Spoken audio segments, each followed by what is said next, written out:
Bismillahirrahmanirrahim. Assalamu alaikum students. Hopefully you all are fine and doing good.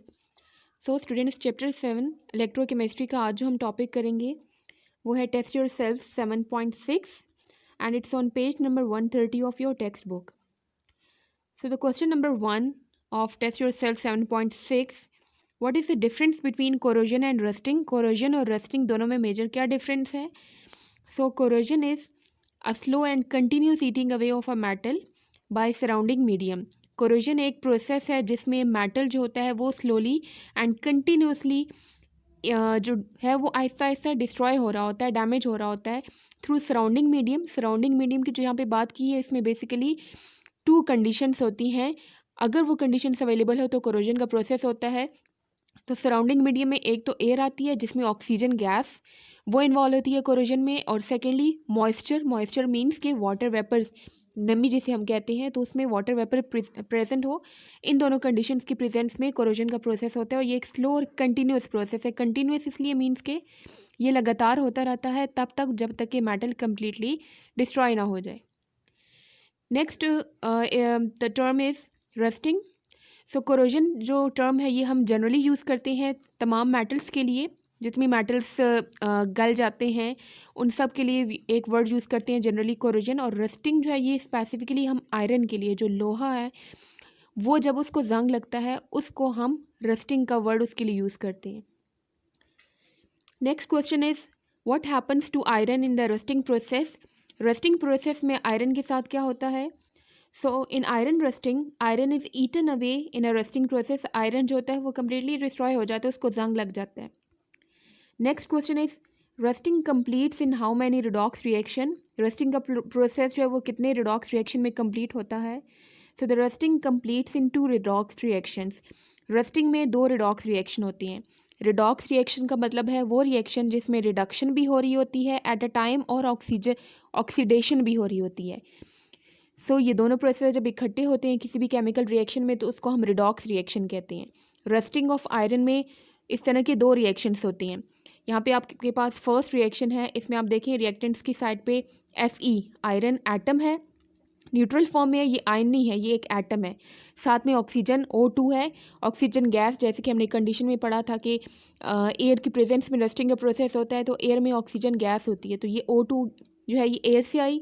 And 4H+ ion जो होते हैं ये acid donate करते हैं. और ये भी हमने रस्टिंग के प्रोसेस में पढ़ा था कि कार्बोनिक एसिड जो होते हैं जो कि कार्बन डाइऑक्साइड और वाटर से मिल के बनते हैं वो एसिड ये H+ आयन दे रहे होते हैं. सो यहाँ पे आप देखें Fe जो है ये कन्वर्ट हो रहा है Fe+2 में. +2 मीन्स कि इसने 2 इलेक्ट्रॉन लॉस किए हैं तो Fe+2 में कन्वर्ट हो रहा है. इसमें लॉस ऑफ इलेक्ट्रॉन हुआ जो कि लॉस ऑफ इलेक्ट्रॉन को हम ऑक्सीडेशन कहते हैं. और O2 में देखें O2 रिएक्टेंट की साइड पे O2 लिखा है और प्रोडक्ट वाली साइड पे लिखा है 2H2O.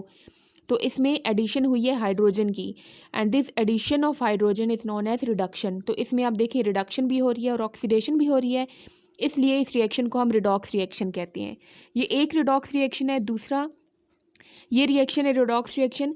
इसमें आप देखिए फर्स्ट रिएक्शन में जो Fe+2 आयन प्रोड्यूस हुआ है वो सेकेंड रिएक्शन में यूज़ हो रहा है और ये रिएक्ट कर रहा है O2 के साथ. यहाँ पे 1/2 जो है ये बैलेंसिंग के लिए यूज़ किया है, इक्वेशन को बैलेंस करने के लिए. और साथ में 2 + N H2O के यहाँ पे मोल्स 2 + N लिए हुए. N कोई भी नंबर हो सकता है, यहाँ पे 1 2 3 कोई भी होल नंबर हो सकता है. सो ये तीनों जब आपस में रिएक्ट करते हैं तो इससे हमारे पास जो प्रोडक्ट बनता है वो है Fe2O3.NH2O. तो ये 2 रिएक्शन जो हैं ये रस्टिंग में इन्वॉल्व होते हैं. Next question is explain the role of oxygen in rusting. Rusting के प्रोसेस में ऑक्सीजन का क्या रोल होता है? So the electrons lost on anodic region. Rusting of iron में हमने पढ़ा था कि आयरन की रस्टिंग में जब आयरन को जंग लगता है तो उसमें 2 रीजन्स की फॉर्मेशन होती है. एक वो जगह जहाँ पे कोई स्टेन लग जाता है या कोई वहाँ पे वो जगह डैमेज हो जाती है, डेंट पड़ जाता है आयरन की सरफेस के ऊपर, तो वो जो जगह होती है वहाँ पे ऑक्सीडेशन का प्रोसेस हो जाता है. आयरन एटम जो होता है वो इलेक्ट्रॉन लॉस कर देता है, वहाँ पे ऑक्सीडेशन होती है, इसलिए उस रीजन को हम एनोडिक रीजन कहते हैं. तो वहाँ पे इलेक्ट्रॉन लॉस होता है, वो इलेक्ट्रॉन वहाँ से फ्लो करता हुआ जाता है कैथोडिक रीजन की तरफ. कैथोडिक रीजन में ऑक्सीजन गैस प्रेजेंट होती है और वो इलेक्ट्रॉन ऑक्सीजन एक्सेप्ट करते हैं जो कि ऑक्सीजन फिर वाटर में कन्वर्ट हो जाता है. So the electrons lost on anodic region moves toward cathodic region of relatively high oxygen concentration. Cathodic region में ऑक्सीजन कंसनट्रेशन हाई होती है and it is near the surface surrounded by water layer, और surface पे water की layer भी present होती है. सो इस सब कंडीशंस की प्रेजेंस में ऑक्सीजन की रिडक्शन हो जाती है and oxygen is reduced in the presence of hydrogen ion.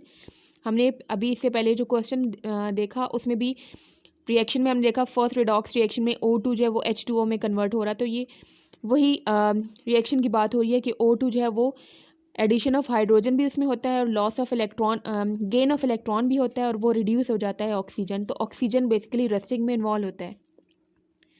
Next question is state the best method for protection of metal from corrosion. Corrosion से बचाने के लिए मेटल का सबसे बेस्ट मेथड जिसके थ्रू हम मेटल को प्रोटेक्ट कर सकते हैं कोरोजन से वो कौन सा है.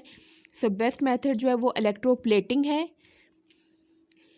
The best method to protect the metal from corrosion is coating the metal with another metal. इस प्रोसेस में क्या किया जाता है कि मेटल को के ऊपर थिन लेयर की कोटिंग कर दी जाती है जिससे मेटल प्रोटेक्टेड रहता है. उसके ऊपर एक और मेटल की लेयर चढ़ा दी जाती है. This process is known as electroplating. जैसे कि आपने सुना होगा ज्वेलरी में जो सोने का पानी चढ़ाया जाता है वो क्या होता है, आर्टिफिशियल ज्वेलरी होती है और उसके ऊपर गोल्ड की थिन लेयर की कोटिंग कर दी जाती है और वो जो प्रोसेस है वो भी इलेक्ट्रोप्लेटिंग होता है. Next question is what do you mean by galvanising. Galvanising का क्या मतलब है. So galvanising is the process of coating a thin layer of zinc on iron. Iron metal के ऊपर जिंक की जो लेयर चढ़ाई जाती है इस प्रोसेस को, ये जो कोटिंग होती है इस प्रोसेस को हम गैल्वेनाइजिंग कहते हैं. Next question is what is the advantage of galvanising. Galvanising का क्या एडवांटेज होता है, इसकी इंपॉर्टेंस क्या है. So advantage of galvanizing is that zinc protects the iron against corrosion even after the coating surface is broken. Zinc की जब हम कोटिंग करते हैं मेटल की सरफेस के ऊपर तो अगर वो कोटिंग किसी वजह से डैमेज हो भी जाए तो भी मेटल जो होता है वो प्रोटेक्टेड रहता है, उसको नुकसान नहीं पहुंचता, वो इजीली एक्सपोज नहीं होता और वो कोरोजन से बच जाता है. Next question is why tin plated iron is rusted rapidly when tin layer is broken. Tin coating जो होती है या टिन प्लेटिंग की जाती है जिसमें मेटल के ऊपर टिन की कोटिंग की जाती है, जैसे कि टिन कैंस होते हैं नीचे आयरन के मेटल के बने होते हैं और उसके ऊपर टिन की जो टिन मेटल है उसकी थिन लेयर कोट की जाती है. तो उस केस में क्या होता है कि टिन की लेयर अगर डैमेज हो जाती है किसी वजह से तो आयरन जो होता है वो रस्ट कर जाता है. सो इसकी रीज़न क्या है.